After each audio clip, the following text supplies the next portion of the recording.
वफ़ाक़ी मुहसिब आला पाकिस्तान जी हिदायत ते associate adviser regional office Sukkur doctor Abdul Wahid Indhar जी सदारत हेठ government higher secondary school Mirpur Mathelo जे ऑडिटोरियम हॉल में अवामी शिकायतुनि जो अदालो करण लाइ खुली कचहरी मुनक़िद थी गुज़री, जंहिंमें नादरा पासपोर्ट ऐं इमिग्रेशन सेप्को सुई सदरन गैस कंपनी समेत मुख़्तलिफ़ वफ़ाक़ी इदारनि जे ऑफिसरनि शिरकत कई। खुलियल कचहरी में शहरनि मुख़्तलिफ़ वफ़ाक़ी इदारनि बाबति शिकायतूं पेश कयूं, जिन खे मौक़े ते ई ॿुधो वियो ऐं लाॻापियल इदारनि खे फौरी कार्रवाई जा हुकुम जारी कया विया।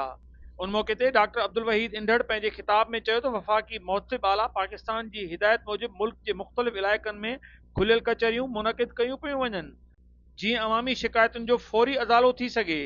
ये ओपन कचहरी है। ओपन कचहरी का मकसद ये है कि लोगों की जितनी भी कंप्लेन है तो एजेंसीज जिनके खिलाफ है वो यहाँ अवेलेबल हैं।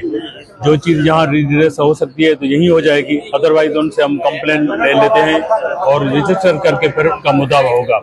हमारे पास 20 से ज़्यादा कंप्लेन जो पहले आई थी उनकी आज यहाँ हेयरिंग हो रही है और जबकि 100 से ज़्यादा कंप्लेंट्स हमें मुख्तलिफ जो वफाकी महकमे उनके खिलाफ रिसीव हुई है, तो ये इंशाल्लाह ताला नेक्स्ट हेयरिंग में फिर इनका हम यहाँ ये हेयरिंग करेंगे आकर के। हुन चयो त अवाम खे इंसाफ़ ऐं सहूलतुनि जी फ़राहमी वफ़ाक़ी मुहसिब आला जो बुनियादी मक़सदु आहे, जीअं शहरी सरकारी ऑफिसुनि जा चकर न काटीन ऐं खेनि तकिड़ो इंसाफ़ मिली सघे। हुन वधीक चयो त मीरपुर माथेलो में खुलियल कचहरी जो मक़सदु अवामी शिकायतुनि जो अज़ालो करणु आहे। दाख़िल थियल सभिनी शिकायतुनि बाबति लाॻापियल इदारनि खे हिदायतूं जारी कयूं वियूं आहिनि। दरख़्वास्त गुज़ारनि खे आगाह कयो वेंदो।